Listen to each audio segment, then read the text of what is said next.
Assalamualaikum warahmatullahi wabarakatuh. Perkenalkan saya Lucy Septiana dari kelas 2B D3 Akuntansi dengan NIM 2101072015. Baiklah, pada pertemuan ini saya akan menjelaskan tentang operasional deposito untuk memenuhi tugas akuntansi perbankan. Yang pertama yaitu topik-topik yang akan kita bahas.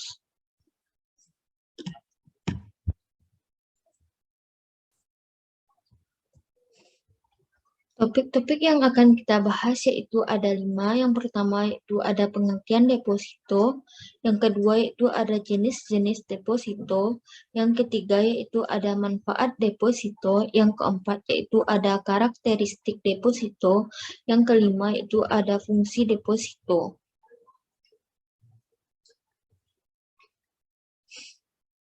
Yang pertama, kita akan membahas tentang pengertian deposito menurut Undang-Undang Perbankan Nomor 10 Tahun 1998 Pasal 1. Deposito adalah suatu bentuk simpanan yang penarikannya hanya dapat dilakukan pada waktu tertentu berdasarkan perjanjian nasabah penyimpan dengan bank. Sedangkan secara umum yaitu simpanan deposito merupakan simpanan jenis ketiga yang dikeluarkan oleh bank, berbeda dengan jenis simpanan lainnya, seperti simpanan tabungan dan simpanan giro. Simpanan giro mengandung unsur jangka waktu atau jatuh tempo, lebih panjang dan tidak dapat ditarik setiap saat atau setiap hari. Artinya, jika nasabah deposan menyimpan uangnya untuk jangka waktu 3 bulan, maka uang tersebut baru bisa dicairkan setelah jangka waktu tersebut berakhir dan seiring disebut dengan tanggal jatuh tempo. Sarana atau alat untuk menarik uang yang disimpan di deposito sangat tergantung dari jenis depositonya. Artinya, setiap jenis deposito mengandung beberapa perbedaan, sehingga diperlukan sarana penarikan yang berbeda pula. Sebagai contoh, untuk deposito berjangka menggunakan biljet deposito. Sedangkan untuk sertifikat deposito menggunakan sertifikat deposito. Lanjut kita masuk ke topik yang kedua yaitu jenis-jenis deposito. Jenis-jenis deposito ada 3, yaitu 1 deposito berjangka, 2 sertifikat deposito, yang ketiga yaitu deposito on call. Yang pertama kita akan menjelaskan tentang deposito berjangka. Deposito berjangka adalah salah satu dari jenis tabungan berjangka yang penarikannya hanya dapat dilakukan pada waktu tertentu saja. Deposito berjangka telah diterbitkan bisa dengan atas nama perorangan maupun suatu lembaga tertentu. Uang yang disimpan hanya dapat diambil saat jatuh tempo saja untuk pihak yang tertera pada biljetnya. Deposito jenis ini juga merupakan jenis deposito yang umum dikenal masyarakat. Yang kedua yaitu sertifikat deposito. Merupakan suatu deposito yang diterbitkan atas unjuk dalam sebuah bentuk sertifikat. Sertifikat tersebut tidak mengacu pada nama seseorang atau suatu lembaga tertentu, sehingga bisa dipindah tangankan dan tingkat juga mungkin dan sangat juga mungkin untuk diperjualbelikan. Yang ketiga yaitu ada deposito on call. Deposito on call adalah sebuah tabungan berjangka dengan waktu lama hanya kurang dari 1 bulan. Deposito ini dikhususkan dalam jumlah yang sangat besar. Dan topik yang ketiga yaitu kita akan membahas tentang manfaat deposito. Manfaat deposito ada 3 yaitu 1 dari segi bank, 2 dari segi deposan, 3 dari segi perkembangan ekonomi. Baiklah, kita akan menjelaskan yang pertama yaitu dari segi bank. Fungsinya ialah sebagai salah satu bentuk usaha suatu bank dalam rangka menghimpun dana dari masyarakat atau juga badan hukum. Upaya tersebut ialah sebagai penambah modal untuk dapat menunjang suatu usaha perbankan, khususnya pada bidang peminjam atau kredit, dengan bisa memberikan suatu rangsangan berupa suku bunga deposito. Yang kedua yaitu dari segi deposan.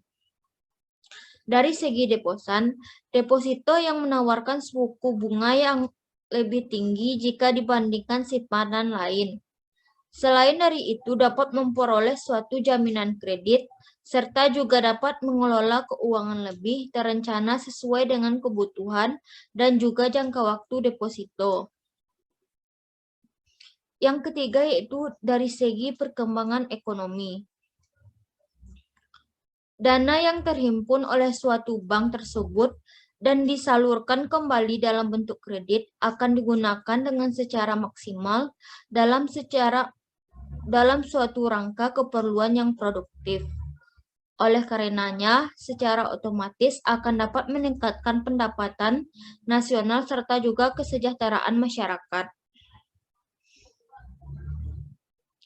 Dan yang ketiga yaitu kita akan membahas tentang karakteristik deposito. Karakteristik deposito ada 6. Yang pertama yaitu ada setoran minimal, yang kedua yaitu ada jangka waktu, yang ketiga yaitu ada bunga deposito, yang keempat yaitu ada risiko rendah, yang kelima yaitu ada biaya administrasi dan pajak, dan yang keenam yaitu jika terpaksa harus mencairkan deposito. Yang pertama yaitu kita akan membahas tentang setoran minimal. Setoran minimal deposito tidak sama dengan sedang membuka tabungan, yaitu dibuka dengan jumlah yang kecil. Penempatan uang untuk dapat membuka deposito membutuhkan jumlah yang lebih banyak dibandingkan jumlah tabungan. Besaran pembukaan suatu deposito pada tiap bank berbeda. Yang kedua yaitu ada jangka waktu. Penempatan deposito ini juga mengharuskan adanya pengendapan dana dengan jangka waktu tertentu yang dapat dipilih oleh nasabah, yaitu 1, 3, 6, atau 12 bulan. Yang ketiga yaitu ada bunga deposito. Bunga deposito yang dapat diperoleh biasanya lebih besar daripada bunga tabungan. Jadi, secara otomatis dana yang dimiliki akan berkembang lebih cepat. Dana yang cepat berkembang ini yang juga dapat dimanfaatkan sebagai sarana untuk investasi dibandingkan dengan tabungan. Yang keempat yaitu ada risiko rendah. Tingkat pada suku bunga yang tinggi ternyata tidak akan menjadikan deposito sebagai simpanan yang berisiko tinggi, tetapi deposito digolongkan produk simpanan yang berisiko rendah. Alasannya karena sebuah deposito masih sama-sama produk simpanan bank. Yang kelima yaitu ada biaya administrasi dan pajak. Biaya administrasi dan pajak bulan ini tidak akan ditemukan pada deposito, karena pajak deposito dihitung dari hasil bunga deposito saja. Dan yang keenam yaitu jika terpaksa harus mencairkan deposito. Jika suatu saat nasabah harus bisa mencairkan deposito, biasanya bank juga akan mengenakan denda penalti pada tiap penarikan dana deposito yang belum pada jatuh temponya. Jumlah dendanya juga bervariasi atau tergantung kebijakan masing-masing bank. Selanjutnya kita akan membahas tentang fungsi deposito. Fungsi deposito ada 2 yaitu fungsi inter dan fungsi ekstern. Fungsi inter adalah salah satu bentuk fungsi strategis dalam membantu aktivitas atau kegiatan operasional bank dengan ruang lingkup khusus bank itu sendiri. Jenis simpanan ini juga merupakan salah satu sumber utama modal bank yang mudah pemakaiannya, karena harus mempunyai limit waktu. Yang kedua yaitu ada fungsi ekstern. Ini juga berhubungan dengan fungsi yang berada di luar perusahaan bank, yakni untuk suatu lembaga yang pergerakannya pada bidang jasa yang mempermudah arus pembayaran uang. Dalam usaha mencapai tujuan suatu pembangunan nasional, diharapkan lembaga perbankan dapat berperan penting untuk dapat mendorong dan meningkatkan pertumbuhan ekonomi serta stabilitas nasional ke arah peningkatan perkembangan suatu perekonomian nasional atau internasional yang selalu bergerak cepat dan juga diikuti tantangan yang bertambah luas. Selanjutnya, kita akan membahas tentang cara membuka deposito di bank. Yang pertama yaitu kita pilih produk deposito yang kita inginkan. Yang kedua yaitu mengisi formulir pembukuan rekening deposito. Yang ketiga yaitu membawa dan menyerahkan fotokopi kartu identitas yang masih berlaku seperti KTP, SIM atau paspor, dan NPWP. Yang keempat, apabila Anda belum memiliki rekening di bank tersebut, biasanya Anda akan diminta untuk membuka rekening terlebih dahulu. 5. Melakukan setoran awal untuk membuka rekening. 6. Jika proses telah selesai, Anda menerima sertifikat deposito sebagai bukti kepemilikan deposito. Yang ketujuh yaitu simpanan bukti kepemilikan deposito. Itu ada cara mencairkan deposito. Yang pertama, pastikan deposito Anda sudah jatuh tempo. 2. Anda diharuskan membawa bilet atau sertifikat deposito dan menyerahkannya kepada petugas bank. Petugas akan memperoleh dana Anda. Yang keempat yaitu Anda akan diberikan slip pencairan dana deposito dan slip pencairan bunga deposito. Dan yang kelima, petugas bank akan meminta Anda untuk menandatangani kedua slip tersebut. Yang keenam yaitu petugas bank akan meminta Anda untuk menandatangani kedua slip tersebut. Yaitu ada perbedaan deposito berjangka dan sertifikat deposito. Deposito berjangka yaitu atas nama, sedangkan sertifikat deposito atas unjuk. Bukti kepemilikan disebut dengan bilet deposito, sedangkan sertifikat deposito disebut bukti kepemilikan disebut dengan sertifikat deposito. Deposito berjangka tidak dapat diperjualbelikan, sedangkan sertifikat deposito dapat diperjualbelikan, dan deposito berjangka tidak dapat dipindahtangankan, sedangkan sertifikat deposito bisa dipindahtangankan.